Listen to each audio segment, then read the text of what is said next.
Welcome to Movies, Films, and Flicks. I am Mark Hoffmeyer, and joining me as a man who I have a very important question to ask him after I say his name. It's Adam Hodgins. Oh, all right, I'm ready for this question, Mark. Okay, so when you do breakfast for dinner, have you ever eaten pancakes and left the pancake eating feeling good about yourself? Never once. Never once. Okay, good. No, it's impossible. Actually, when we do breakfast for dinner, I usually do all the cooking. Ah. And by the time I'm done making the pancakes, I'm like, I don't eat them. I'm like, I can't. I know how this is going to end. It never ends well. No, the first bite's like, why don't we have pancakes every day? And then you're like, oh, right, this is why. Because you get 4 in and you feel the grossest. Yeah, just French toast, I feel the same. Crepes. So I'll say this. I think in my life, the thing I do best is make crepes. Oh, really? Yeah, so we actually probably haven't had pancakes in our home for maybe like a year or two because I just make crepes instead. There's no reason to do pancakes when you can do crepes. Exactly. Because you feel a little better about yourself because it's a little bit more work. They're smaller. You're not housing them, right? No, and the thing is, like, and I do them weirdly well. I just kind of stumbled across, but they are paper thin and they're almost like an appetizer that you get full of. It's not like a meal. I don't know. So on Monty Python, when he does the wafer thin mint, you make wafer thin crepes. Oh yeah, I don't even use this. I just flip them in the pan. They go up on really high because they're so light. Yeah, they're light, they're airy. I just make shakes. I do like protein shakes in the morning. I put some banana in there, some almond butter. I do some flax. Banana's good, man. Banana is underrated. Very underrated. Good breakfast. I also like scones because you can dunk them in coffee. Right. Have you seen the the Toronto Blue Jays had a player. Did they do free scone night? They didn't do free scone night, but his name was Suzuki, and he was not a great player, but he was hilarious in interviews and stuff. Nice. And so he was training, and the guy from CTV was interviewing him, and he was like, "You have a pretty interesting training," and he's Japanese, and he's like, "Yeah, every day I eat 4 banana." And they're like, "What? Why do you eat 4 bananas?" He goes, "Because a monkey never cramps."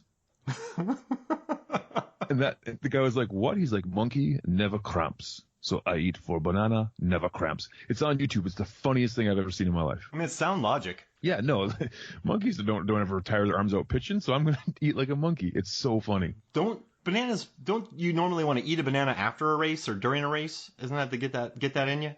Yeah, exactly. When I played sports, I did nothing right. So, no. Food-wise. So, no. I never got trained. When I was on the wrestling team in high school, whenever we went to like meets, all the other high schools were bigger than ours, and they had like vending machines, and ours didn't. And I was like, "Oh, look, I could just buy all the candy I want."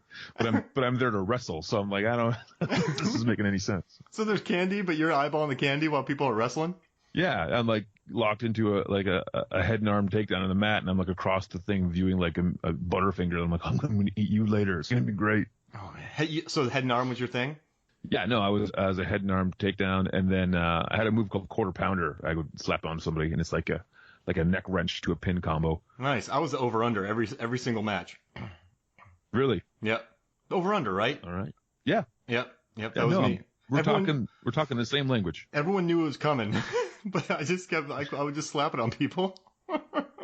There's over under. If you were quick enough and strong enough, you could just do the same match every time. Exactly. Get really fast, get an ankle pick, take somebody down and pin them. Yeah, absolutely. Right. Absolutely. So with this podcast, when people normally ask me, people come up to me on the street and they go, "Hey, Mark, if there was an MFF pod that most that explains movies, films, and flicks and you the most, I'll say maybe the Peter Rabbit podcast, because that one's bananas. Or I'll say, hey, bananas. Right. Or bananas. It all comes by bananas. Or the Tournament of the Cinematic Sea Beasts, where we just ranked and had a tournament of sea monsters. So, I'll say those. But This one is, we haven't even recorded it yet, but we started off about breakfast, then we went to wrestling, and now we're going to be talking about Youngblood. And it's the most MFF pod ever because I took this a little lightly because I figured, hey, I'll just rent it. So I went online. Right. And I tried to rent it. and I couldn't find anywhere to do that. So I hunted everywhere. Then I went, well, hey, maybe Tubi, maybe Crackle, maybe one of the free sites, maybe Hoopla, maybe my local library has it. I could check it out and go pick it up. Nope, none of that. And then I looked on Netflix everywhere, streamed it. I went on YouTube, but they just had the clips. They didn't have any of the movies. So I ended up going on Amazon, and I bought an amazing triple pack of this, Red Dawn, and Roadhouse. Again, I own Roadhouse again. But the DVD itself of Youngblood was $8. But to add Red Dawn and Roadhouse was $10. It was $2 extra. So you have to do it. And you gotta have Red Dawn. Gotta have it. I mean, Wolverines. And not the remake. So, I mean... No. And so I got this movie, and I've never seen a preview for it. I knew absolutely nothing about it. I actually had to wait till it got shipped to me, because I normally do research earlier, but I'm like, well, I don't want to do research because I don't want to get anything spoiled about Youngblood. And I put this movie in. It was the second most spoiled movie of the year. There's Endgame and there's Youngblood. Youngblood. Dang it. So I put this into my DVD player, and it's an R-rated movie. It is. I thought it was a hard R. I thought it was gonna be like a PG-13 kind of Rudy, that kind of film. And when I'm watching it, I mean, this is a PG-13 movie with 2 scenes that make it an R-rated movie that aren't really necessary, but they go for it. No, and I would say in the scenes that make it an R-rated movie, this movie came about because we had discussed how much we love The Goon. Yeah. Like that movie, The Goon. And so we were like, we should pod about The Goon. But then we were like, we almost love it too much to do an honest pod about it. Yeah. Like, we're just going to sit there and just kind of like swoon over how good The Goon is. And then say, and then that scene? Yeah. Oh, exactly. And so I said, well, Mark, why don't we do Youngblood, because it's a movie that takes place in the same hockey league, like years before, but the same level of hockey, and kind of some of the same places. Like they play Hamilton and they go to Thunder Bay. Like they both have rivalries in Thunder Bay. And I hadn't seen this movie since like 88, 89 when my older sister rented it and let me stay up later and watch it with them. How old were you when you watched this? I think I was 9 years old. Oh my gosh, that must have been awesome. I was like, this is the greatest movie I've ever seen. And I think we've talked about it before, but there's like now every home has a substantial home video collection, which wasn't a thing in the 80s and early 90s. And like you'd have one or two, like everybody had E.T. on VHS and maybe Aladdin, but there wasn't Jurassic Park, but it wasn't like having a home video collection, and there wasn't any streaming services, and so it was just fun to watch a movie. It didn't matter what it was. It was just like, oh, I get to watch a movie. This is a good experience. And so I just remember being allowed to stay up and late and watch this movie. That was definitely an R-rated movie, and I was like, this is blowing my mind. And so with that long memory of the movie, I said, hey, Mark, we should do Youngblood. When I rewatched this week, it was painful.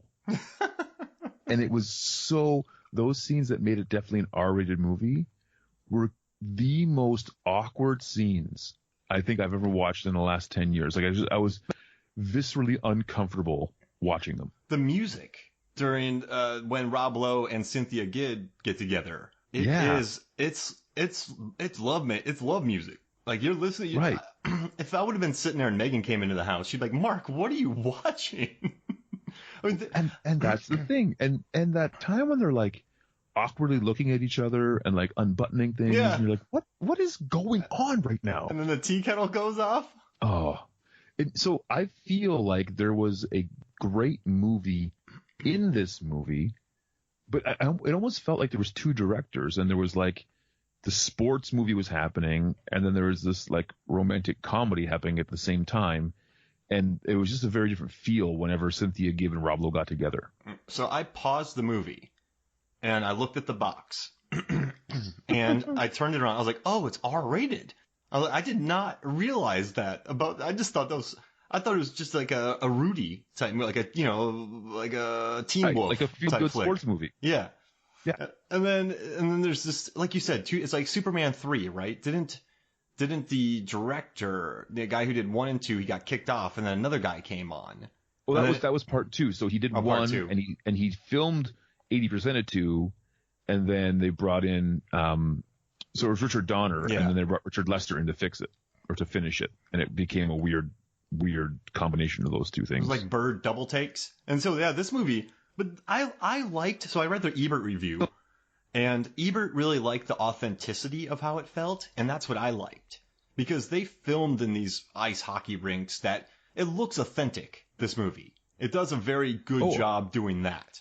And so I would say, for me, this is the most nostalgic movie I think ever watched, because only I'd say most movies take place in New York, LA, or they try to look like they take place in New York or LA. It's like mid-Ontario, where I grew up. So even the lottery stickers on the door, when he went to that little convenience store, that looked like every little convenience store I ever went to as a 9-year-old kid to go and buy candy. That's what it looked like. Yeah.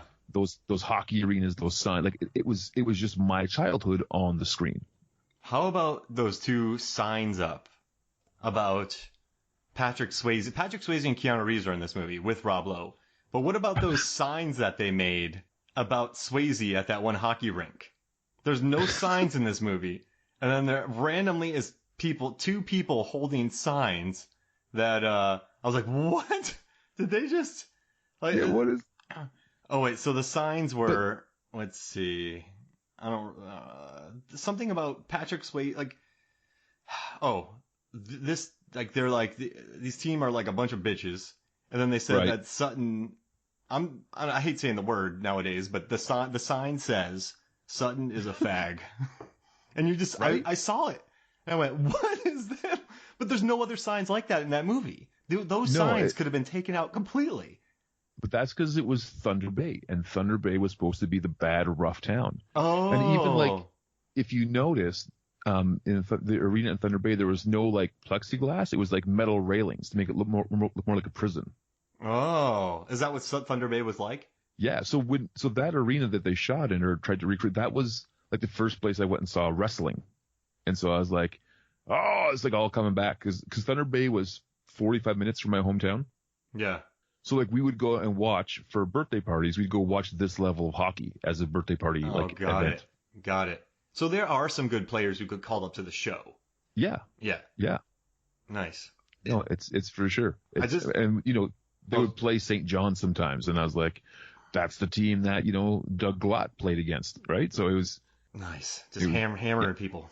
Yeah, exactly. So again, the weirdness of the coach fighting with the fans and just the raunchiness of that hockey culture, that was 100% what it was like. Oh, I love that. See, I thought there was some definite, I like their scenes sitting together drinking beers.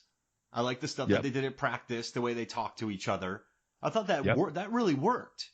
It was the love story that they kind of ham-fisted in there. And some of the comedy too. So they're on a date and there's an ice skating ref and he's like, woohoo, wee, and he's chasing them around. And then he goes smushing into a cake. Right. And I was like, what movie is this? Exactly. It felt like something out of an Ernest movie. And I wrote, so my note during that, the scene, I wrote, this is the most sex scene music ever. It is. It really is. Also, now I don't know, maybe you and I have different tastes. I don't know, Mark.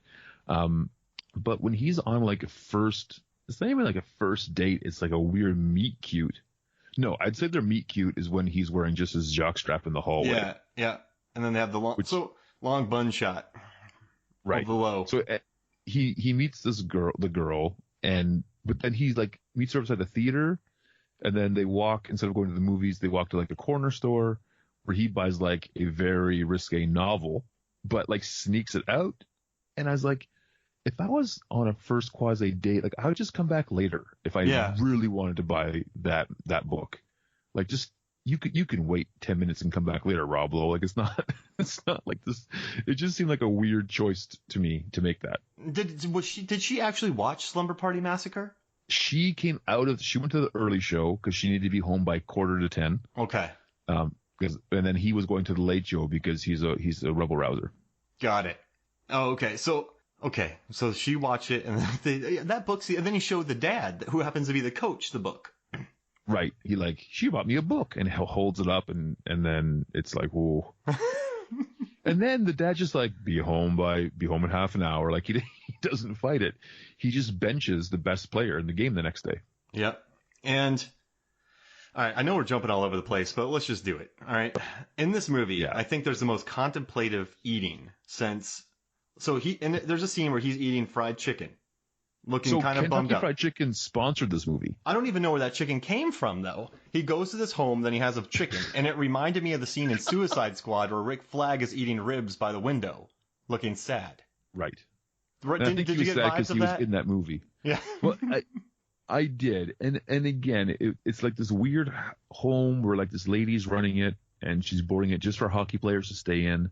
And yeah, like, is there a mini fridge in his room? Like, do they got to pay for? Is there a communal kitchen? Like, I don't know what's happening. Where did this chicken come from? I don't know where it came from, but I do know that Kentucky Fried Chicken was one of the big sponsors for the movie. Catered, so there was like chicken.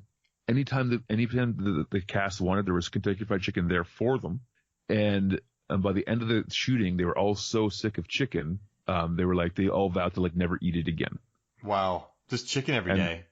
Right, and that's why there's in like a few shots, there's Kentucky Fried Chicken signs above the nets. So whenever there's a goal, there's a Kentucky Fried Chicken sign there. Oh, I didn't even notice that. Subliminal. Right? Not really subliminal. I just didn't notice it. Yeah, it was just really bad. Wait, is it subliminal if it's right in front of your face? No, I think that's superliminal. Yeah. Now in the beginning of this movie, I want to ask. So, I know you live in Canada, so I'm not assuming that you played hockey. But when you played hockey, were the hockey rinks that smoky? So like fog, were there like we call them tubes of death on set? They're these round tubes that shoot out fog, and then they did when you played hockey. Were your ice rinks that foggy? Well, so yes, because oh wow, you got to remember it was back in like the 80s and early 90s where there was like just everywhere you were allowed to smoke. Yeah, no, so when he was playing by himself. Remember when he was playing in the beginning? Hockey. So when he's playing by himself. Yeah. No, it wouldn't be that smoky and steamy. Also, whenever Rob Lowe had any skin showing, there was a weird sheen and glaze to him. Did you notice that? Oh, they glistened him up. They glistened him up huge. It was a big deal.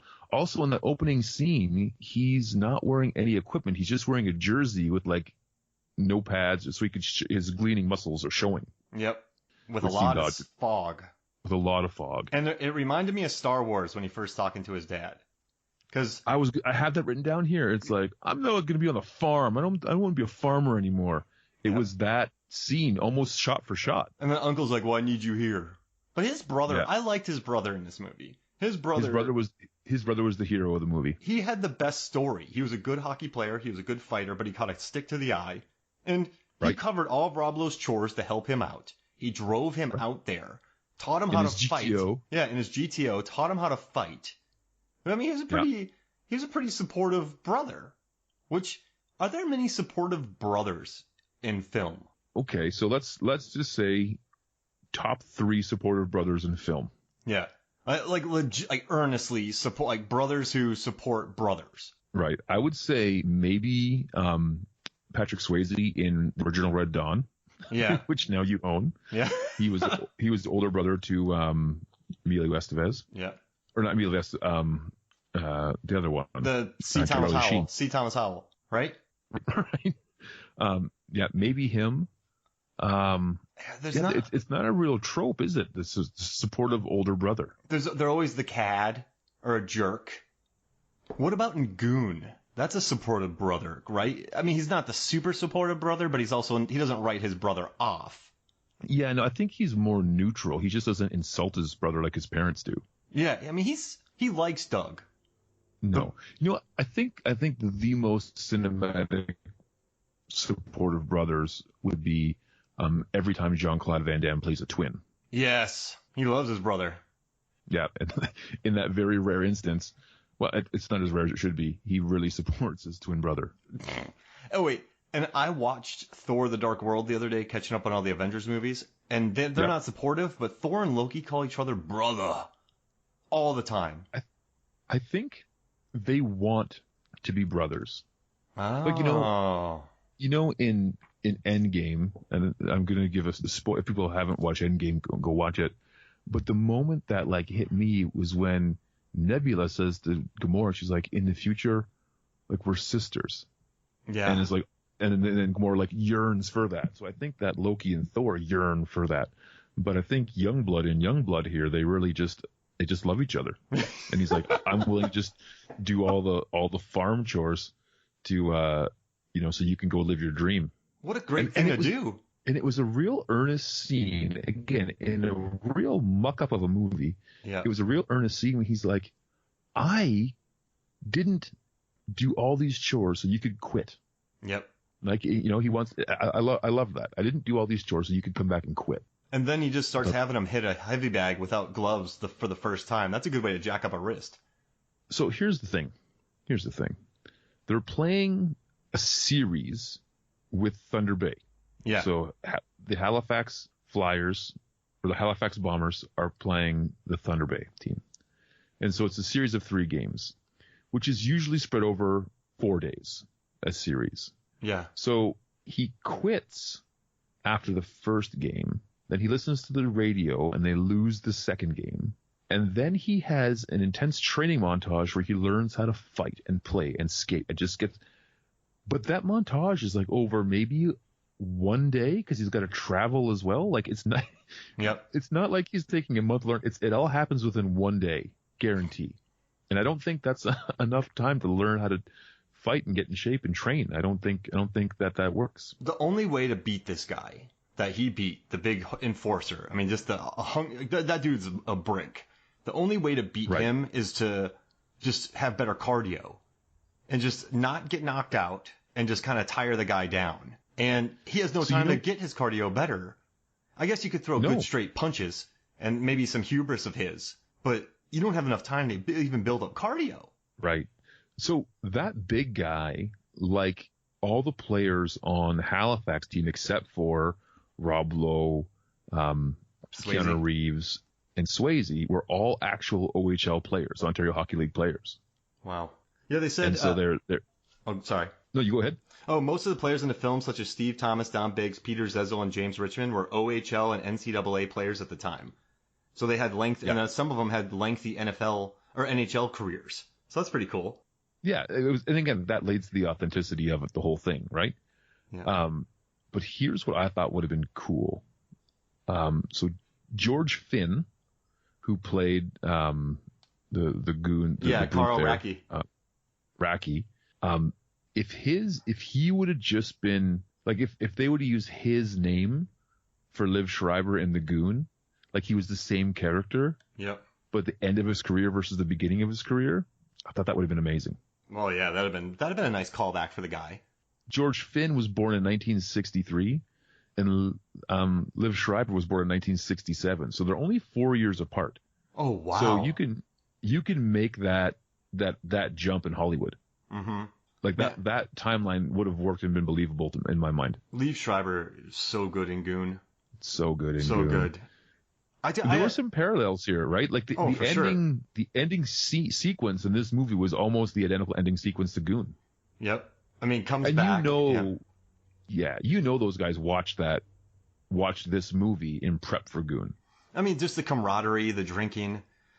So I was thinking about this, and I want to say that it makes me like Goon more because these movies have been done, right? You have Slapshot. But then you have the lead being Paul Newman, who has just charisma for days, right? And it's the brothers that are the scrappers, kind of. Well, the whole team scraps, right? But then you have Youngblood, this basically Rocky, Star Wars, these kind of films. Young kid learns how to fight. He's too fast, he's too little, but then he beats up the big guy. And then you have Goon, which is he's just the enforcer to protect the Rob Lowe and to fight. Right. The Carl Rackies and Liv Schreibers of the world. So I think Goon did it right because they don't have the super Paul Newman-y lead. I still think Sean William Scott's very good in it. but it makes me appreciate it Oh, more. he is charming. Like, I thought I was going to hate Goon because he was in it. Oh, wow. But he was super charming in it. Yeah, they knew how, that director and, the writers, they knew how to use him. And also him with Allison Pill. The love story in that movie felt totally organic. Just the way that she's like, you make me want to stop sleeping with other dudes. And then, he breaks him up from the boyfriend and he lets the boyfriend hit him. I love that. He's like, when you have to take a beating, you have to take a beating. Like, it's so good. And it works for the story. Man, I got goosebumps right now, Adam. That's why we're not talking about Goon. That's why we're not talking about Goon. And again, I think that Goon did it right in that it was consistent. There was funny parts in it, but it worked with the character. It almost seemed like they made this hockey movie, and then an executive was like, you need to put a little more skin in this movie, and you got to put a little more humor in it. Yeah. And then they inserted these like weird date shots, and that storyline came to be, because again, it feels like two different movies, and it feels like a very excellent hockey movie. You made a good point there, because I don't know how much you know. I don't know if you've seen Valley Girl with Nicolas Cage, but the director Martha Coolidge, she got the one note from the studio. You have $1 million. You have 20 days to shoot this. You just have to show nudity 4 times. So it doesn't matter how. Yeah. You just have to show it. And so she threw like side glances in windows. I love studio execs from 20 years ago, 30 years ago. Right. But if you watch movies from this era, like 86, 87, they all have those like weird out of place scenes. Yep. Because studio execs. Right. I think about like RoboCop, and you're like in the middle of that movie, there's like that weird co-ed shower, right? Like you're like, what's going on right now? Yeah. Demolition Man. Well, that was the 90s. You just had that random lady that they pulled up on. So that has to have been a note. I love this. Yes. I hope it's the same studio executive just going to each studio, just going, yeah, give me more. Yeah. The other thing that was weird in that scene is that they established both those kids are 17 years old. Yeah. Okay. That's what I wanted to know, because she was in high school. Yeah. Okay. Oh, I guess like American Pie and all those movies do that. But yeah, they do, but this was not like a tender moment like this. No. Like if Say Anything would have if Say Anything would have done that. Right? And you're like, what is happening? It was fun though, man. I wish you would have seen my face when I grabbed the box. I'm like, what is this movie? And those are it is cool going in blind too. Like I love I call it like the Lost Ark movies, where you stumble across a movie that you should have been aware of, but it was just off your radar, and you get to like rediscover it years later for the first time. That's like I watched just like a couple months ago, Men of Honor with Cuba Gooding Jr. and Robert De Niro. Yeah, what'd you think? About like World War II. I was just like, this. How do I not know about this movie? It's fantastic. Well, you loved it, but it was just under the radar, right? I loved it. Yeah, I don't think it did too well in the theaters. No, but it was about World War II diving. So you're like, well, that's not really a big sell. And it's super claustrophobic watching them in those big suits and stuff. But I was like captivated by the movie.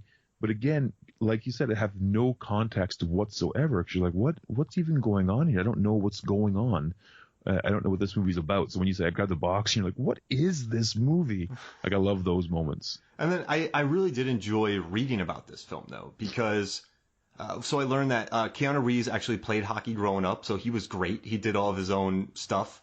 So when you watch him doing the drills after the drinking, he's crushing it. Swayze and Lowe needed doubles to a lot of their on-ice work, which I love Swayze because we did the Steel Dawn pod, and we sure did. In that film, not only did he take the greatest punch ever, but they did not have a lot of time to do fight choreography or sword training, so they just used his dance ability, which I mean, I would love to dance like Swayze, but they use his dancing to incorporate into that. So in this one, he wasn't the best skater, but he felt, I know they use doubles, but he could definitely skate out there. So this is a guy who, I think he's just an athletic dude that if you gave him a few more months, he could have been, I mean, he wouldn't look like a professional player, but I think he could have been pretty good on the ice. What do you think? No, I think so too. And I think some guys are just natural athletes, right? Yeah. And I think he's the guy who kind of raises to the occasion. Even they look at Roadhouse, where he's doing all the Tai Chi and Kung Fu stuff. Like, he's a physical guy. Yeah. And again, you forget how like in shape Swayze was. The Chippendale sketch with him and Chris Farley. It always goes back to that for me. It always does. But he was like a ripped dude. You know, he wasn't like huge like Schwarzenegger, but he was definitely cut. I think him and Keanu offered a nice, and credit Bigelow for Point Break. They offered a nice alternative to the action hero at the time. Absolutely. I mean, I guess Hong Kong cinema, they had their action. You know, they didn't have the big burly dudes running around, so they were ahead of that. But we weren't really getting those movies in the late 80s, 90s. So and if you did, it was like taped off somebody else's satellite dish. Like it was like almost like underground tape trading for like kung fu movies, right? Yeah, you're watching Hard Boiled on some VHS tape that you just watched, or some Jackie Chan flick. But this is random, but Keanu Reeves was in Speed. When I saw him in Speed in 94, I couldn't express it because I was 12, but I just felt this is and Jeff Daniels was a cop. I remember just thinking to myself, this is refreshing.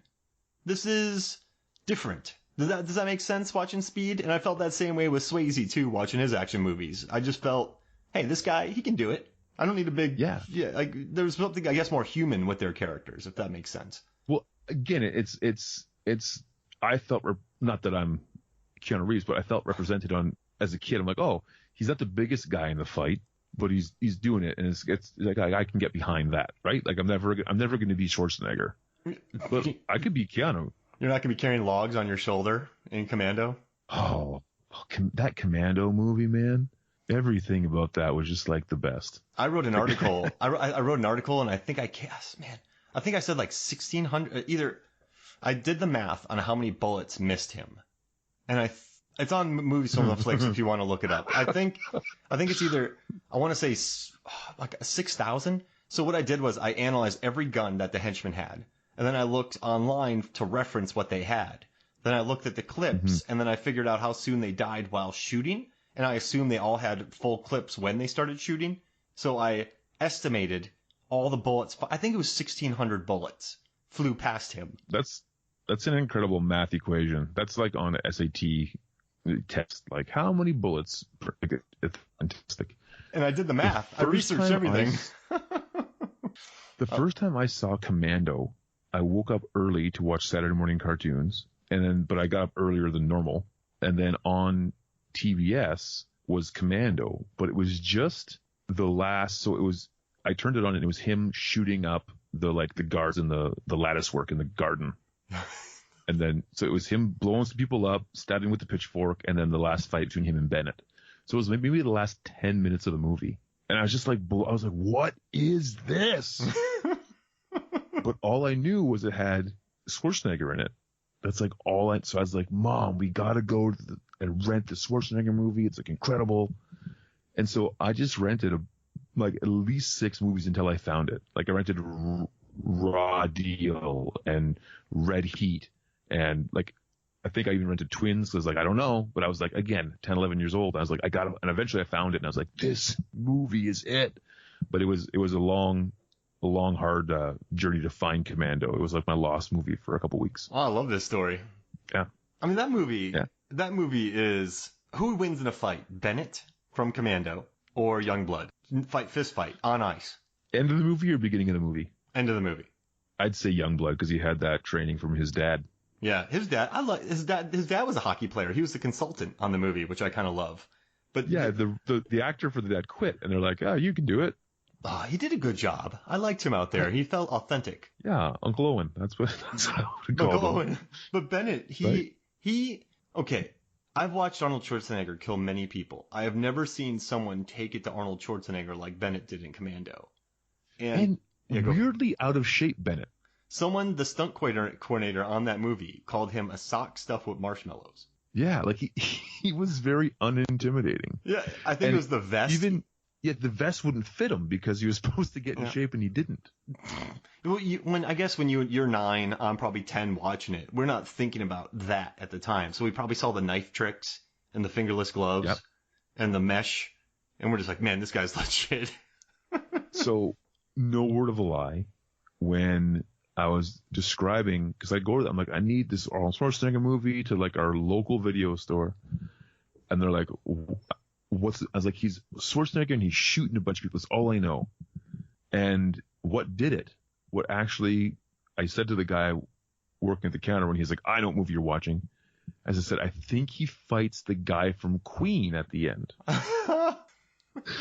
Because he kind of looked like Freddie Mercury from his music video. I bet that guy was happy. Right? Did the He guy was laugh? like, he did. He's like, I know what movie you're talking about now. Because again, And he hands you like Conan. Oh, imagine that. Hands me Conan. No, he got it right. But yeah, like he did not look intimidating in that movie, but for some reason, and I think that made me hate him more. Because I'm like, you shouldn't be doing this well against Schwarzenegger. Yep. I mean, they were, so you know that scene, you know when wrestlers like Macho Man used to do this with Ric Flair where they lock hands and then they have to. Yeah, the collar elbow tie up. Yeah, and then, well, don't they like have to like hurt each other's hands? So they put each other's hands up in the air and they do the magic fingers. Then they interlock hands and then they like have to turn the hands upside down. Bennett was trying to do that with Arnold Schwarzenegger. And I was watching it recently. I'm like, I know it's not going to happen, but I hope they do this in the middle of this movie. It was bizarre. But almost as bizarre as a hockey game is over, you've won, let's fight anyways. Yeah. He just said, no, 3 seconds left. We're up 3-2. Yeah, that was a nice penalty he scored, by the way. So he's like, let's just do it. Do you know what I do like? All right, how about this? We got a lot more to talk about this movie. Let's talk about the big fight. Let's do more. Let's take a break. Let's regroup. And when we come back, we'll talk about the big fight. How's that sound? Sounds great. Welcome back to Movies, Films, and Flicks. And right now, you're dressed like Racky, and I'm dressed like Youngblood. And, you know, it took us a couple months to get all the gear. We're in full hockey pads right now. We're going to talk about this final fight. How's that sound? It sounds great. Now, Mark, as a kid, did you do a lot of road hockey? No, I look at skates and I fall. So we did. Okay. I played soccer. I also played a lot of football and lots. You know, when you're a kid, you see an abandoned lot and all the kids go together and play football. So I was basically basketball, football. I went to one roller skating party. I'm just I couldn't do it. Not me. What about you? So by necessity, I had to as a kid. Like I'm not a huge hockey fan. Like it's amazing that I love hockey movies as much as I do, but sports movies have a formula that works, right? You're like, they kind of by the numbers, but you watch it because it's great anyways. But not a big hockey fan, not a big hockey player. But by default, that's just what all the kids in the neighborhood did. So you either sat at home alone or you went and played hockey with people. Actually, I tried to really get into hockey one year just to impress a girl when I was in grade 8. I was like, I'm going to make Pam Evans fall in love with me because I'm going to get super into hockey. And so I watched like every Toronto Maple Leaf game that year. And that was the year they made it to like the final or the semifinals with LA Kings and got beat out. And it was like, I remember just investing so much time into being a hockey fan that year. And at the end of the season, I was like, oh, they didn't win. What did I use my year for? And the girl was like, every boy is a hockey fan. So like, you're not standing out by being a hockey fan. So that didn't work either. But anyways. Wait, how old were you? I was in grade 7 or 8. That's a very smart thing to say to somebody. Listen, all the boys like hockey. You know, that makes you different when you don't like it. Did that stick with you for the rest of your life? 100%. Because people ask me, like, even now, like, hockey in Canada is huge, Mark. Yeah. Huge. So even at my current church, like 2 weeks ago, I guess, is when the Leafs got beat out of the playoffs. I only know that because everyone around me is like, that's all they talk about. Like, oh, the game, blah, blah, the game. Like, we'll be at band practice and guys will be like checking the scores on their phone the whole time. Like, it's a big deal. And so they're like, oh, do you like watch hockey? I'm like, the last hockey game I watched was in 1994 to impress Pam Evans, and it didn't work. I played NHLPA 93 with Pavel Bure on the Canucks. That was how far my hockey knowledge went. So even that Christmas, when my parents were like, what do you want for Christmas this year? I was like, NHL 95 for Sega Genesis. Because again, we talked about how expensive video games were. So I was going to get one, maybe two. And I wasted one of them on a hockey game to impress a girl. Jeez. And it's such bad logic to be like, hey, check out this game I got from my Genesis. Like a girl would impressed with that. Yeah, so she's like, that's. So first you tell me that you like hockey. You don't like hockey, so you're unique. And then you tell me you do like hockey. Now you want me to play video games. Right. And so I was just like, I'm just going to be me. I'm going to go buy my Venom hat. And that's the end of that one. Well, you could make heads bleed though. So that's good. Exactly. I love that game. Make somebody's head bleed. I was good at fighting. I used the Vancouver Canucks. I had the same move that I scored every time. I got really good at the game. And I'll say that I didn't do anything for the girls, but all of a sudden guys are like, I was the only guy in town that had 95. It was like the new one. So all of a sudden I was having like Genesis hockey parties. And I was like, oh, this is fun. I met a whole bunch of new friends, but none of them were Pam Evans. That's for sure. No, but when we went, oh, sorry, go. I'm sorry. I was going to say, when we went to go play road hockey though, it wasn't just go play road hockey. We'd go out, we'd throw our sticks in the middle in a pile, and then someone would put a blindfold on. They'd throw sticks to the left and right to see what team you're on. And then you would call out who you're going to be. People are like, oh, I'm going to be Wendell Clark. I'm Wayne Gretzky. And I remember, like, I would always be like, I'm going to be Youngblood. And people were like, what? I'm like, he's from a movie, because no one else had seen the movie because it was rated R. But I was like, I don't really care about real hockey players. I'm going to be a fictional hockey player. Nice. So you're Youngblood out there. Yeah, I was Youngblooding up. I mean, he was good. He had speed, and he learned how to fight. He was a total package. He was the anti-Doug Glatt, right? He could do everything but fight, and Doug Glatt could only fight.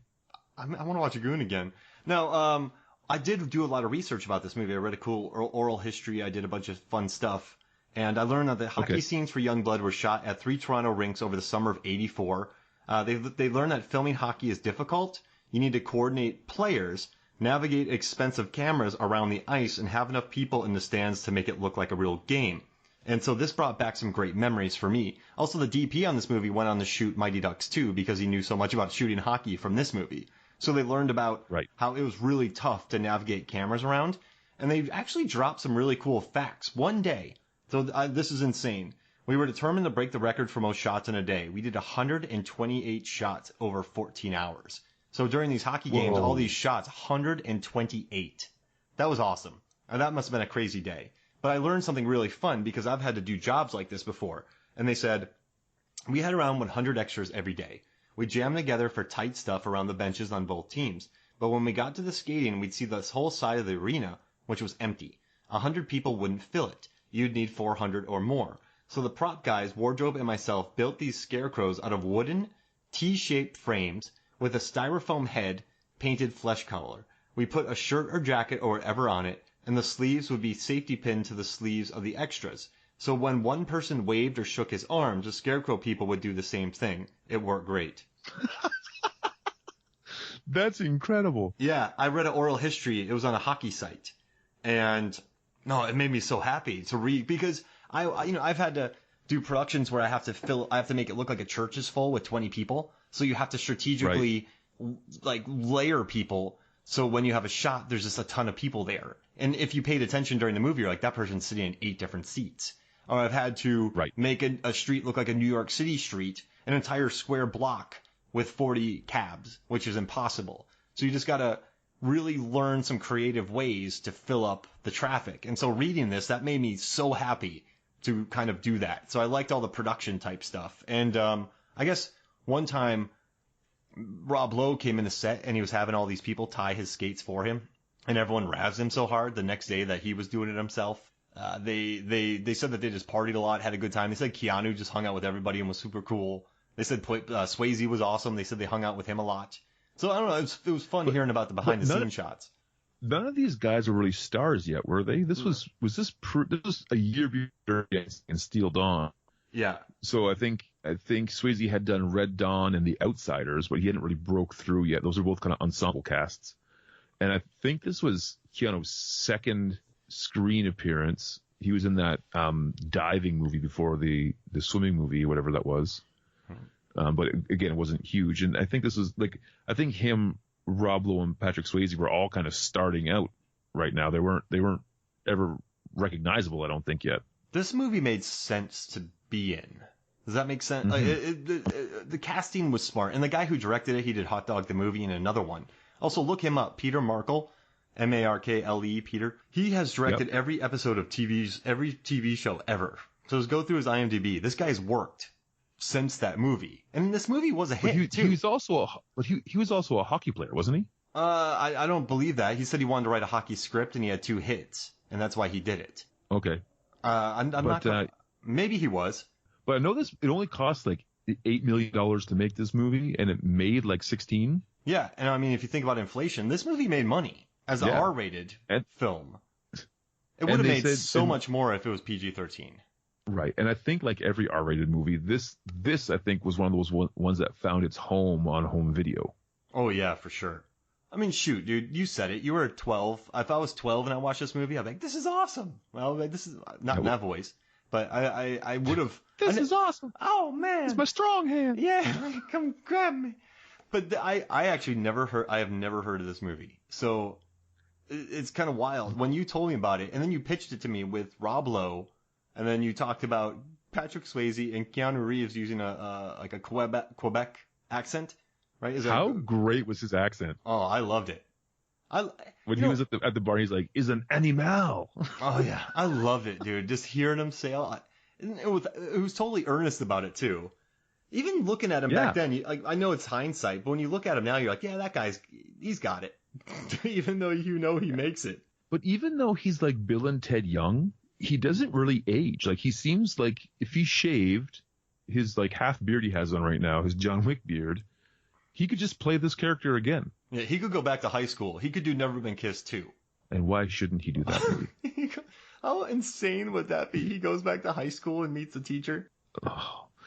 Anyways, back to this big climax. The fight. Oh yeah, we haven't talked about that. I want to say that the injuries and the wounds and the fighting and the hits in this movie are like gut-wrenchingly authentic. Oh, yeah. They look and feel like you're there. I mean, so that's one of the things I liked a lot about this movie is, I used to box and I was like a bouncer, so I've seen a lot of people get hit.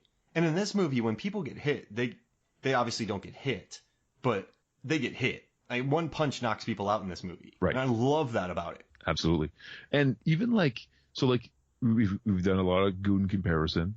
Yeah. So in the Goon, when a tooth gets in his mouth, and then you see like the tooth fall down with like roots or whatever, but in this movie, like there's like half teeth still in their mouth, and it looks just like the most uncomfortable situation in the world. Yeah, no, the pain looks real.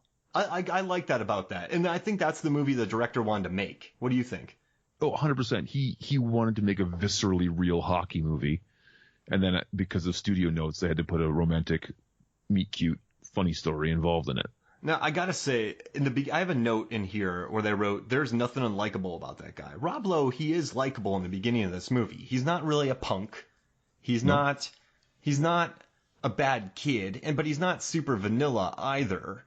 No, and they try to like razz like the hazing and stuff at the beginning where they, after the night of drink, they're not really drinking as much as him to make him. He just wants to fit in. He's not like trying to show off. He just wants to be one of the boys. He just wants to be part of the team. Yeah. And then what, they shave his nuts and he tells, I like when she said that to the lady. She's like, they grow back. Yeah. Like as if he didn't know that. Like, oh, good. I was real nervous. I've never done it before, so who knows? Right. But so funny. And then also, let's see. I had a couple other things here. I thought the coach. Oh yeah, that's what I had. Did a fantastic job. He's also the very angry coach in Not Another Teen Movie. Right. Just screaming. But in the beginning when they're supposed to make him the bad coach when he was drunk, when he was hungover during practice, and the coach was yelling at him, that felt fair. Yeah.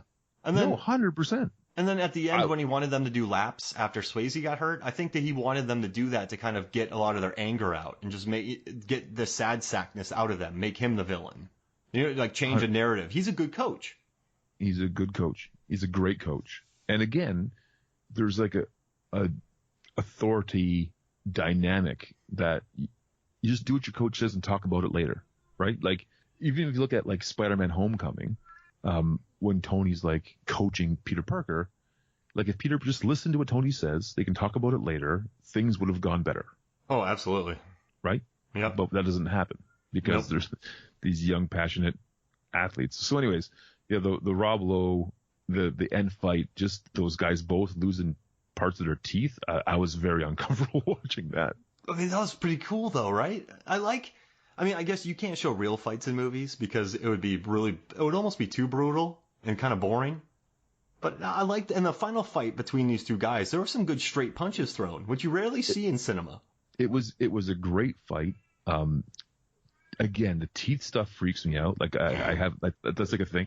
So we went to a youth retreat with our youth group a couple years ago, and it's at this big like resort center up in Muskoka Woods, which is up in northern Ontario. And so our bus had broken down on the way, so we were late getting there. So there's a speaker for the weekend, and there's these sessions. So we're late for the first session, so it's like 10 o'clock at night. And it's in the middle of nowhere. And so me and my leaders and our kids, we all rush in late, and we sit at the back because those were only seats left. And there's like 1,000 people there. And so the speaker's on stage, and he's like getting people all riled up because it's the first night. And he's like, "Who wants some candy?" And starts throwing candy into the crowd. And you know those double lollipops? Yeah. Like, so one comes flying, and we have this rather tall youth leader, and it just smacks him in the face, and it's like a dark room. He just drops down. And I'm like, "Daniel, what are you doing?" And he's like looking for his tooth. It had cracked his tooth right off. And he was like in such excruciating pain. And it's like one of those things you always see in a movie, but like that wouldn't really happen. And so we had to like find a late night dentist. We went to the ER, and they took us to this dentist out in this log cabin and he thought we were like in a bar fight. So he was like really mean to Daniel. I'm like, "No, we're at like a youth retreat with a bunch of church kids."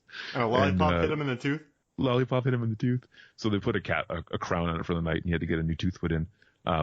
But ever since then, man, teeth stuff just freaks me out. Oh, yeah, it sounds like it. I mean, that could happen at any moment now. It became real for you. Even like in the dentist chair, I freak out. Like as an adult, I understand like the dentist is not going to hurt me. I got to go to sleep. I can't do it. All right. Now let's talk about two more scenes before we get into our ice hockey team scene. The pen scene at the end when the kids come up for the autograph, and then he just looks at him. He's like, "You guys got a pen?" And then they go down the line. No. And then the last kid goes, "Yeah, I got one." Okay. Right. That's a very long scene. But I would say very, like, real. Yeah, maybe that's super authentic. And then he asks him how many goals you score. The kid's like, "I'm a goalie." He's like, "Who?" But like, so we go to Oshawa actually, or Hamilton, and to watch like independent pro wrestling a lot. Nice. My son and I go. It's great. But you see a lot of like young starting out independent wrestlers, and they have like their autograph table set up at halftime. And you see kids, they just want an autograph. And some people don't even know what that is at that point in time. There's something that they have been told by society they want. They want to get an autograph. And so I think these kids are up there, and they're like, "We want an autograph." And I'm like, "Well, do you have a pen?" They're like, "Well, no. And then there's this like adolescent awkwardness that happens. And I think it was like a very real scene. Like I felt like that was almost like a scene from a documentary. And then I loved when the kid said that he scored 78 goals the last season. Right. Is that so? Did you go to leagues? Is that possible to score 78 goals? Again, I was the one kid in town who didn't play a lot of hockey. But I imagine at his level, he would have been like a prodigy with a score like that. Like a Xavier Laflamme. Yeah. Laflamme. No, I think actually in a deleted scene, that kid's name is Laflamme. Like, he grows up to be Xavier. Oh, I wish that they would have said that in the movie. Right? Holy crap. Like this felt like a weird predecessor to The Goon. So I gotta tell you, man, this movie, so I think we kind of nailed down the Valley Girl, the kind of 80s notes in the film, and the weird humor, but there's enough in it. Like with the brother, the camaraderie, Keanu's accent, to make it worthwhile. This film. Yeah. And I also loved, to be fair, I loved George Finn's like role. Like he did it as the big hockey player and the rough guy. The Rafke. Yeah, Carl Racke. Yeah. Like I thought I didn't like him. I kind of hated him, but that's what I was supposed to do. He got that real heat. And yeah, I felt like he was better than I think he was brought in as a prop, and I think that he acted better than his role needed him to. And his character was built up because he did get cut from the team in the beginning. And then Patrick Swayze got rough with him, and then he retaliated. I mean, too brutally. I guess his head did get cracked open on the ice. Yeah, that was uncomfortable to watch as well. But that's I think this movie almost does violence. It's not saying you have to fight, but it shows what happens with violence.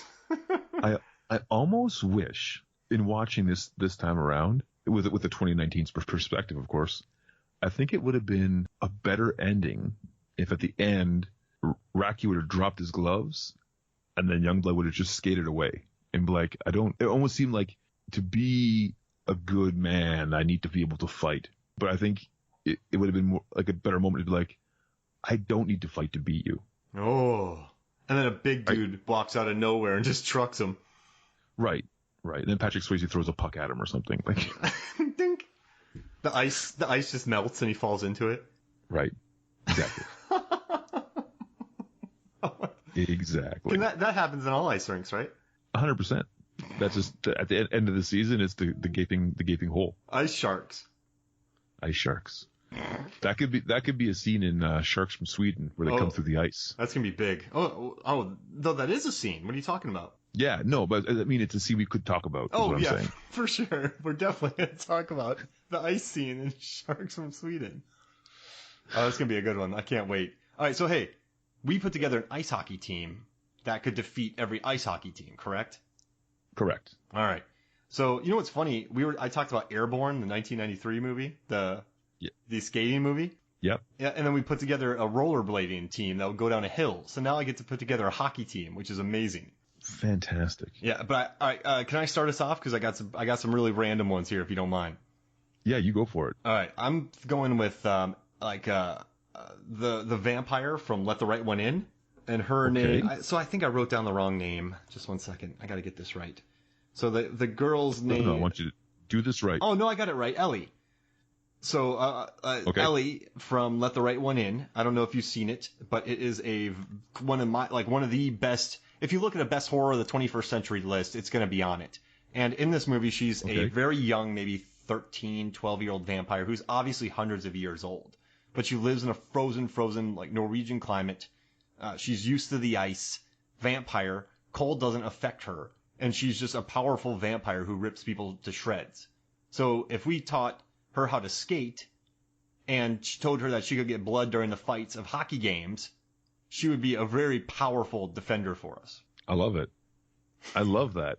So already our team has supernatural abilities on it, which maybe means we're not going to get to the NHL with this team, but it means we're going to dominate the junior leagues. Yeah, and I mean, the science fiction, the fictional leagues, we're going to crush. Right. Remember Mutant League for Nintendo? I do. And people, what was the one with the Vikings where they used to run into holes? Do you remember that one? The football one? Yeah. I think it was just Mutant League football, was it not? It might be. And then couldn't you fall into stuff? Yeah. It was I love that. Bananas. So this is like that, but hockey. Exactly. So my first pick is Chris O'Donnell's Robin from Batman and Robin. Ooh. Because remember they have those ice skates built into their boots? I do. And then they are able to skate around and play pretty convincing hockey against the hockey-themed villains with those diamonds. And they do. I mean, these hockey-themed villains, they're trained well. They can skate. So to just casually get onto an ice rink and play like that shows, like you said, just near savant levels, I guess, or prodigy levels of hockey. Yep. Oh man! And I chose Robin over Batman because he's younger and has a higher shelf life. Like I think having Batman on our team, like he's gonna last half a season and blow his knee out. Oh yeah, especially the Keaton Batman. Right. Well, I think it was Clooney was the one that was opposite O'Donnell. Oh yeah, Clooney wouldn't make it. No, he's Chris O'Donnell. He's the guy. A knee would go out. I love that one. All right, this is really another random, but I'm picking Jimmy from Halloween H2O. Okay. And I don't know if you remember it, but he's played by JGL. And he's the kid in the beginning with the hockey stick saying that he spent the most time in penalty minutes in his league. So we have an enforcer. He also goes into a house. You know, he shows some savvy by stealing some beer. Yep. And, I mean, his friend is the one who gets killed with the ice skate. But I just think Jimmy kind of showed some toughness in that scene. And he showed some some guile, and he showed some almost a mean, deceptive side, which I think you need on your hockey team if you're playing mutants. No, if you want to get it done right, you got to have a little bit of grit. Yeah, and this kid's got it. I to quote the Goon, with a little bit of mustard on it. Yeah. So, I don't know, and then he destroys this lady's kitchen. He's like, yeah, your kitchen was destroyed. Michael must have done it. Or whoever, the intruder must have done it. He's a smart kid. And Absolutely. Yeah, and I mean, I don't know, I appreciate it. He's a tough player. We'll get some JGL in there. When he gets older, he could be a good skater too. I think he'd be solid. All right, who's your second pick? My next pick is Sub-Zero from The Running Man. Because you don't build a stalker gimmick after a hockey player unless you love the game. Yes. Like a next level love for the game. So we have a guy here who has no problem spilling blood and has a love for hockey like no other. And I think you put him in net because he's clearly the goalie. And I think he's never going to let anything go by, either from skill or intimidation. Yeah, you're very right. So if someone said, Mark, you just have to do this. If you don't become an enforcer on our shows, your cats are toast. I would become an enforcer on a TV show, hands down, because I'd protect my cats. Right. And Megan's hands down anyway, but yeah. But what I'm saying is, if they Mark, pick a gimmick. So I would just become like the boxer or something, because I'm no good with anything else. But I wouldn't just be like, put me on roller skates, because I don't want people on national television seeing me biff, because I can't skate. So this guy has to have all the skills in the world, because everyone's watching him. That's a great point, man. Yeah, no, I think Sub-Zero is actually maybe going to be the MVP of the game. Yeah, oh yeah, he's going to block everything. Yep. All right, so my next one is, I think this one's going to become moot, all right? But because we got some enforcers, but I was going to take Jason from Jason X, because he has the hockey mask. He's uber Jason. He has the nanobites in him. But just I love that movie. I know, it's so good. Much. That's so good. But imagine him as because hockey players nowadays, they get up to 6'9". They're 270, 6'9". So if we had him on the ice, we know how magical he is too. I watched the remake of I have a date. I'm going to write a data post whenever I get time. I got to finish up a bunch of things. But my next data post is on the Friday the 13th remake. Jason's an athlete. Oh, absolutely. Especially in that remake. Yeah. I mean, I have a post that's going to blow everyone's mind. Probably not like 8 people's minds, but that's worth it. But I'm excited. He's an athlete. So I want him skating around just being the enforcer on the ice. I mean, I don't think he'd be... I think if there was a power play, if someone got off and he was just put him in front of the goal, help Sub-Zero out, and just... No one's getting past him. He could help knock that power play out, the advantage, until they got their player back. Absolutely. No questions asked. No one's fighting him. Yeah. No, I think we're on the same page how we're doing it. My next one is going to take some explaining, but I'm okay with that. It's Michael Scott from The Office. Oh no. So here's the thing about Michael Scott. He's a blithering idiot. Yeah. That goes without saying. However, the very few things he's good at, he's exceptional at. And so, like, for some reason, he can sell. He's a salesman. And I think the whole crux of his character was he was promoted out of a job he was good at to a job he was awful at as the regional manager of Dunder Mifflin. But in 2 separate episodes, he's seen skating.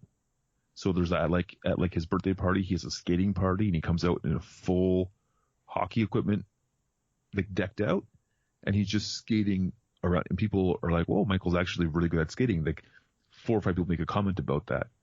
And then later on, when he's breaking up with Jan, or they're at like Jan's deposition, they're like, "What do you like about Michael?" And she says he has very many good qualities. He's an excellent hockey player, and it's the only positive thing she can say about him at all. Oh. So I imagine he's like this savant level hockey player. You kind of need him. Well, And he would be the opposite of intimidating. He'd be so unassuming that people would not be scared of him, and then he'd just destroy all comers. And if he was on a bus with all Jason and this vampire and Sub-Zero, he would make it work. Yeah. He would try. Absolutely. I like that. That's a very good pick. Never mind. I'll save it for another pod when Megan's here so we can team up on you. All right, so, is it like British Office versus American Office? We'll save it. We'll save it until Megan's here, so I have backup. All right, so for me, I just want her to drop the bomb on you because I remember the Steve Rogers reaction. I love that. But but I'm gonna pick Marv from Home Alone 2. Okay. All right, so the reason I'm picking him is he has a skating scene from Home Alone 2 where he's in New York and he's skating. Not the best skater, but right. While he's skating over to Pesci, I think it's Marv. Yeah, Marv. While he's skating over to Pesci, he is stealing hats, scarves, mittens. He's basically stealing everything, and nobody notices. He is so good that he can steal from people while skating. Also, we know that he's indestructible. We talked about this on the podcast when we did it. Either his Earth has less gravity or he's superhuman. So he joins our team and he gets checked accidentally by Jason or the vampire attacks him. He will survive. So he can take shots. Also, I just think out here, I think he would have a weird wily veteran. He wouldn't give you many plays, but if you put him on the ice for a little bit, he could come up with some magic. He could steal the puck or he could do something stupid. But you just know he's going to be alive at the end of it because these games are going to be brutal. No, I think you've nailed it. And the name of our team could be the Sticky Bandits. Yes, they could. That's a great team name. The Mountain Burgers. The Mountain Burgers. That's the actual, like, our arena will have a food, right? It's like, come down to see the Sticky Bandits play and eat your Mountain Burger while you do it. Like that's going to be the end all and be all. You and I have covered a lot of cold movies lately. We have almost too many. How many more picks do you have, Mark? I have 4. Yeah, that's what I've got left. All right, cool. What do you got for us? Buddy the Elf from Elf. Superpowered. So we know he is genetically a human, correct? Yeah. Right? Like he's not a human. No, he was born a human. Oh yeah.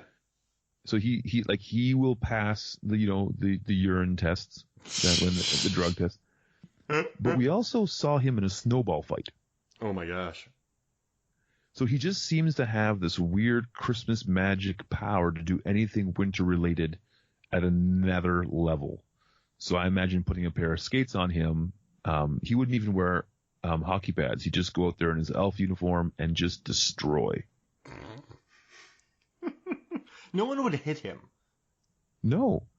And if they did, he'd be like, "Oh, thank you, Merry Christmas," and he'd get up with a smile, and people would be confused by him in all the wrong ways. I think the doping agencies would be testing him every day, just curious as to how the heck he could do what he does. Right. And he would always pass because he doesn't dope. Yeah, they're like, he's got no steroids in him at all. Lots of syrup, lots of peppermint, but no steroids whatsoever. Yeah, the way he eats, he should not be as healthy as he is. But no one can peg him for anything. Right. Like, even when they try to do loopholes, they can't get him. Yeah, that makes me happy. All right, so 100%. I did this one for you because I figured you'd probably like it. But I did Ghost from Pathfinder. Oh, nice. Played by Carl Urban. Yes. Because we know he's good at hiding. We know he's good in cold temperatures. He's good at sliding on things. He's good in cold water. He's a very good fighter. And, I mean, he can survive anything while it's cold, and he can defeat Vikings while being frozen. So, why did we not talk about Carl Urban from Outlander during our 13th Warrior podcast? Because we're saving it. We're saving for Herb. We got the Herb coming up. Oh, we got the Herb coming up. Yeah. We got a big Herb conversation going on. I'm very excited about that. But I just had to open this up for you a little bit, just to say Carl Urban, Ghost, because he goes through a lot in this movie. And I think movie is relentless. There are some skaters where there are some movie characters where I feel that you could just put skates on them and they would figure it out. Carl Urban's Ghost is there already. He figures out how to use a Viking sword when he has no right to figure out how to use a Viking sword. No, just put on skates. He's fine. No, I love that. I love that. All right, who you got next? Next, I have a no-brainer, but I would just get Happy Gilmore on our team. Oh, yeah. Right? I just love the character. That's the thing. He can just sit on the bench if he wants, but I just want him to be around our guys. Because he loves hockey. He just wants to play so badly. And I look at the openings. Did you notice that Happy Gilmore stole the opening from Youngblood? With the 8mm film? Just shooting, yeah. With this, Wow. Yeah, so they stole that from Youngblood, which is great. But at the beginning of Happy Gilmore, when he tries out and just everyone laughs him off the rink, I want to be like, you know what? No, we want you. And just have somebody want Happy Gilmore. Oh, I think that would change his life. Foster it for him. And so, I did Adam Sandler shampoo and conditioner invitational on the Movies Films with Flicks Facebook. And I rated all the Sandler movies according to Tomato Meter, and then I did a tournament bracket. And so Happy Gilmore edged out Wedding Singer in the final. So we'd have a big market for it. Absolutely. Oh, man, I just love that character. No, exactly.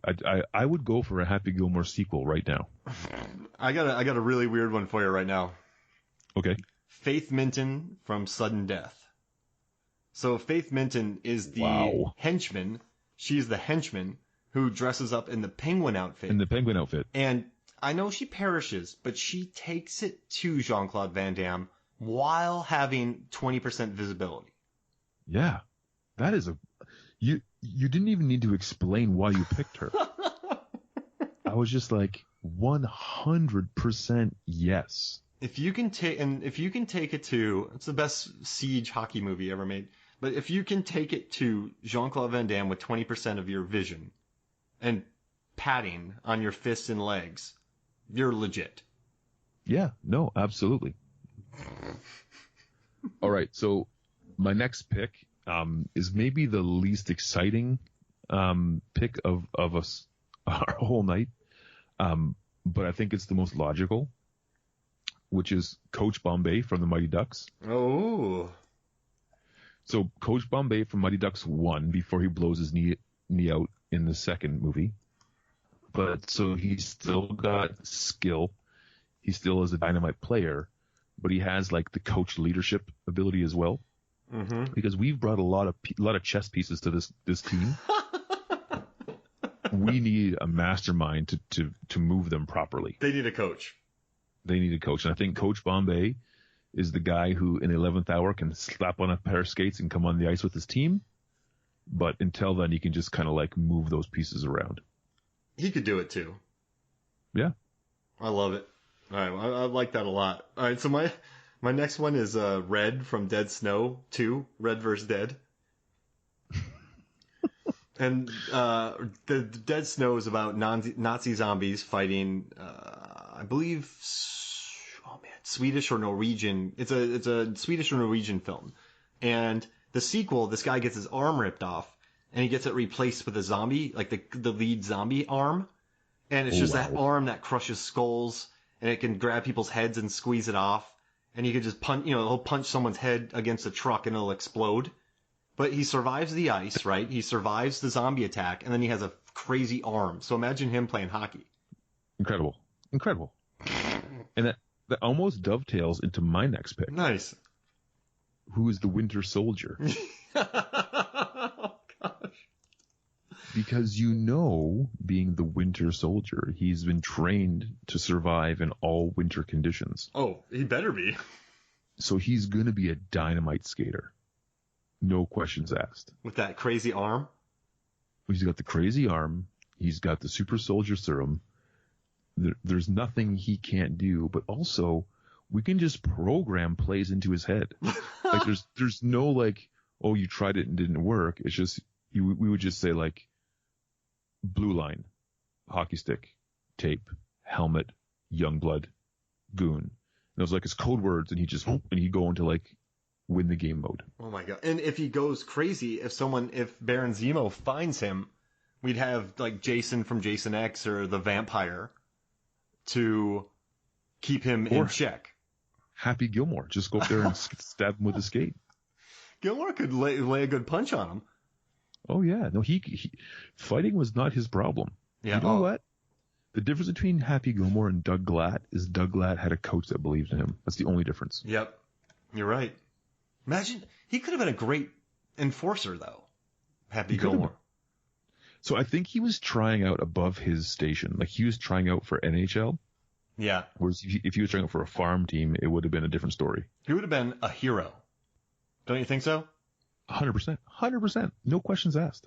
Oh, man. All right, last one. This one's really random, but I just liked it, and it made me happy. I wanted to do one nice one. It's Rocky Balboa, because in Rocky, he takes Adrian on a date.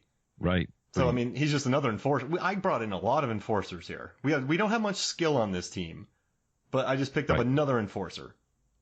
I love it. I love it. So I went with. I'm assuming you and I are also on this team. Yes, of course. Right, as always. So I didn't go for a character for our next one. I went with Chris Pine, strictly so that Megan would come to our games. Wait. Has he been any like athletic characters? I don't think so. Yeah, he's never really played an athlete. I think his character from Smoking Aces would be really wily. Yeah, or maybe his character. Oh, Steve Trevor. Yeah, Steve Trevor, or maybe from what was the train movie Unstoppable? Oh yeah. He seemed like that character was like small town dad, so I think that guy played some hockey. And that was like Pennsylvania, Ohio, somewhere, right? Like Pittsburgh. Yeah. So it was somewhere where there was a good minor league hockey division. So Megan and I were supposed to pick traveling teams that we could travel the universe with and form a cool crew and have fun. And Megan chose the Flurkin from Captain Marvel, Valkyrie from Thor Ragnarok, and Steve Trevor from Wonder Woman. I'm like, what? And I picked, who did I pick? I got Korg. No, I didn't pick Korg. I picked Tom Hardy from Venom, Eddie Brock. I picked Valkyrie. Right. Ah, man. And then I picked somebody else. Oh, Aquaman, because I just figured they'd all be cool to hang out with.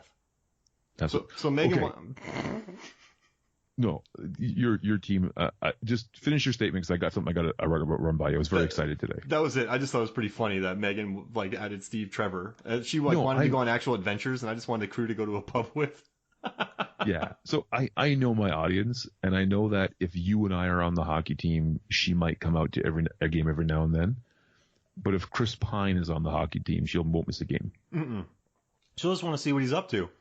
Yeah. Right. Just doing that. Did you see, before we finalize our team here, did you see the new Spider-Man Far From Home trailer? Oh, man. The Gyllenhaal. Right? But the one with, like, the Endgame, like, warning at the beginning? Yeah. So so anybody who hasn't seen this, spoilers, whatever, but they introduce, there's a multiverse. Did you get Venom goosebumps? I was hoping. I think... Yeah, I did. That's weird that you and I thought the same thing, because they need Eddie Brock. They need Tom Hardy in this world now that some characters are gone. So once they said that, it's a multiverse, I said, if they don't do three things, then it's a waste of the multiverse gimmick.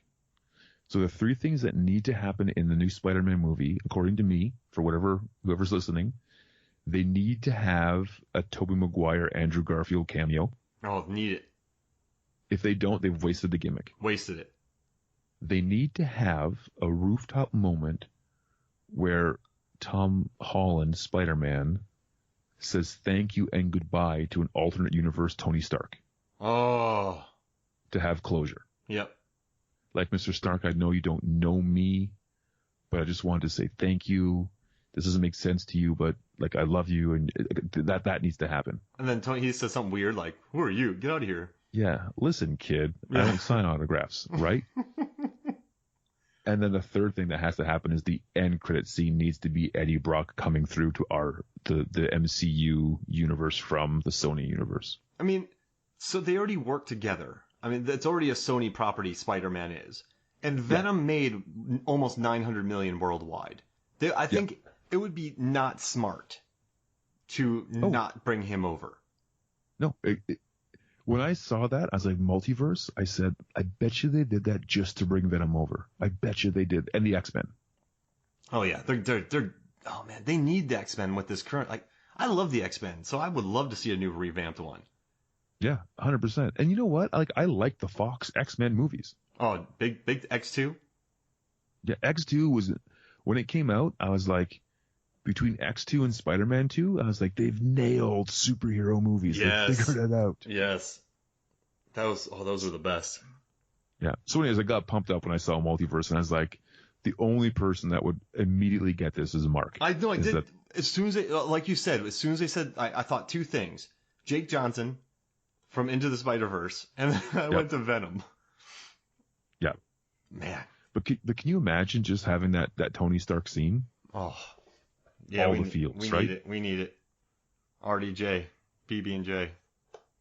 PB&J. That's my favorite scene from the new Avengers is the taco scene and the peanut butter scene where when Ant-Man eats the peanut butter sandwich and Ant-Man gets his taco blown away. Those are my favorite scenes. So for me, and I know this is like maybe cliche, but when it's like, hey Cap, on your left, I was like crying in the theater. I was like, oh, that is maybe the best writing I've seen in all of the MCU. I wish Megan would have seen you because she just would have booed.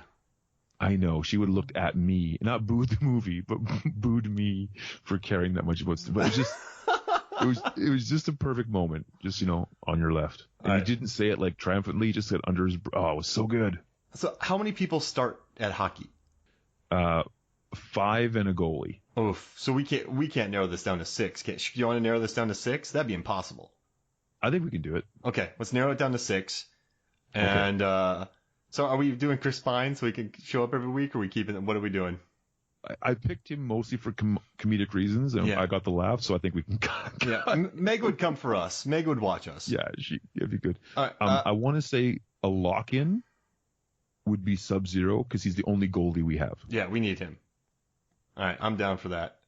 I'll get rid of JGL too from Halloween H2O. That one just kind of made me happy. Okay, no, for sure. As much as I love the character, I think we can cut loose Happy Gilmore because he cannot skate. No, he would be a liability. And we already have fighters. Right. And I also think Rocky Balboa, in the scene where he takes Adrian skating, actually walks on the ice because he says, I got weak ankles. Yep. So he's gone. I just thought maybe an enforcer, but you're right. We can't have someone with weak ankles. No, and we have plenty of enforcers. Yeah. I mean, that's all our team is. So, all right. Who here could actually be the pretty player? Ironically, it's either going to be Coach Bombay or Michael Scott. I don't hate either one. No, I think we, oh man, that's tough. Because I think Coach Bombay is he'd be a good coach, but I think Michael Scott, I think he's a savant level hockey player. I'm happy, Adam. You want to take out Bombay and keep Scott? Take out Bombay, put in Michael Scott, because we can say that Michael Scott will be a unquestionable team player, where Bombay sometimes makes mistakes with his character. Ooh, yeah, remember the blood, breath, or urine scene? No, I'm all right. Yeah. Let's see. I can't. Man, I don't know who I would keep on my side. I like your buddy the elf. Now there is no proof that he actually can skate. I'm just assuming that wildly. Yeah, but I think he would. I think a lot of people would miss him. Yes. So I think we can get rid of the Winter Soldier. Okay. We can cut that one loose. Oh, the name's funny though. If I saw him on the sheet, I'd just go. Oh yeah. All right, but I like Buddy the Elf. That just makes me laugh, right? Yeah. All right. Now, I know this is crazy, but Faith Minton from Sudden Death, I mean, that's too niche, right? You know what? I would say she's off the team, but we keep her as a mascot. Okay, I love that. So it's like an asterisk beside her name. Okay, I do want to have. I know this is crazy, but Ellie. I know we'd have to play night games and have to keep her from the sun. But I just think a speedy vampire. There are no outdoor hockey. Yeah, you're right. It's the game she's born to play. Twice. And she has an assistant too that could be really helpful for us. Yeah. She has a familiar. I think we can cut Robin off the team. Okay. Because I think his cake would be a liability. Oh yeah, that gets. You know, people will be playing with that all the time. All right, so right now we're down to 9. So do you like Ellie? I kind of like having a vampire on the team. Yeah, no, Ellie's on. All right, and she could be the enforcer if we need one. Right. All right, so we're down to Maru from Home Alone 2, which he's not a skater. He'd be a liability, right? Yeah. All right. So we're down to either Faith Minton. Oh no, we're down to either Red from Dead Snow, Ghost from Pathfinder, or Jason from Jason X. And we need 2 of these 3 players.